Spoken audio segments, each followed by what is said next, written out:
જી હાર્દિકભાઈ, આજે ખાસ કાર્યક્રમ રાખવામાં આવ્યો છે, શું કાર્યક્રમ?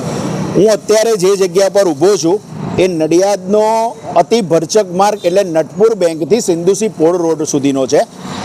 એક્ઝેક્ટ સવા વર્ષ પહેલાં જુલાઈ 2023માં આ રોડમાં નડિયાદના ધારાસભ્યશ્રી, નગરપાલિકાના પ્રમુખશ્રી તથા કાઉન્સિલરશ્રી દ્વારા આ રોડનું ખાતમુહૂર્ત કરવામાં આવ્યું હતું કે પ્રજાની સુખાકારી માટે રોડ સરસ બનાવવામાં આવે.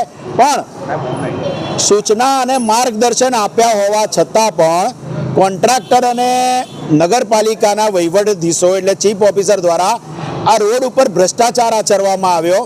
જાન્યુઆરી 2024ની અંદર મેં અરજી આપી હતી કે રોડ તૂટ્યો છે, છતાં પણ ધ્યાન ના આપ્યું. કારણ કે મેં મુખ્યમંત્રીશ્રીને અરજી આપી હતી.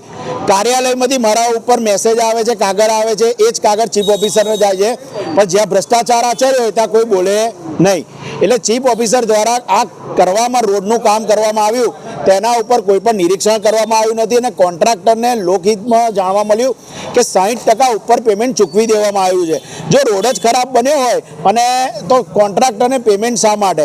આટલી મોટી વાતો કરતાં 35 વર્ષથી શાસનમાં ભાજપ અને નગરપાલિકામાં પણ ભાજપ છે, પણ તેમનો અણઆવડતને કારણે વહીવટ ખાડે ગયો છે અને નડિયાદના તમામ રસ્તાઓ ઉપર ભ્રષ્ટાચારને લીધે ખાડા પડી ગયા છે. એક સિંગલ રસ્તો એવો નથી કે તમે શાંતિથી સીધા જઈ શકો. કાં ગાયોનો ત્રાસ હોય, કાં રસ્તા તૂટેલા હોય. નડિયાદના ગરનાળાઓના માય મંદિરનું ગરનાળું છેલ્લા 25 વર્ષથી બિસ્માર છે. 12 માસ ત્યાં પાણી રહે છે, પણ કોઈ સત્તાધીશો દ્વારા ધ્યાન આપવામાં આવતું નથી. વૈશાલીનું ગરનાળું જુઓ કે પછી ખોડિયાર માતાનું ગરનાળું જુઓ. વોર્ડ નંબર 13ની અંદર 12ની અંદર શુભમ હોસ્પિટલ વાળો રોડ 8 મુખ્યમંત્રીશ્રીને અરજી કરી છતાં નગરપાલિકાના ચીફ ઓફિસરનું ઊંઘ ઉડતી નથી અને સીસી રોડ ઉપર ડામરનો રોડ બનાવે છે. તો ભ્રષ્ટાચાર નથી તો શું નથી? વધુમાં વોર્ડ દબાણ મરીડા ભાગોળથી સ્પોર્ટ કોમ્પ્લેક્સ સુધીનો રોડ દેશ વિદેશમાંથી સ્ટુડન્ટો રમવા આવે છે, પણ ભ્રષ્ટાચારને લીધે એ રોડ પણ ખરાબ. ઝલક કેનાલથી માય મંદિર ડેરી સુધીનો રોડ ખરાબ. હજારો લોકોની અવરજવર છે, પણ સત્તાધીશોને પડી નથી. આટલી બધી મોટી સંખ્યામાં મતોથી જીત્યા હોવા છતાં તેમને આયોજન કઈ રીતે કરવું તેની અણઆવડતને કારણે નડિયાદના નગરના લોકો આ હાલાકી ભોગવી રહ્યા છે.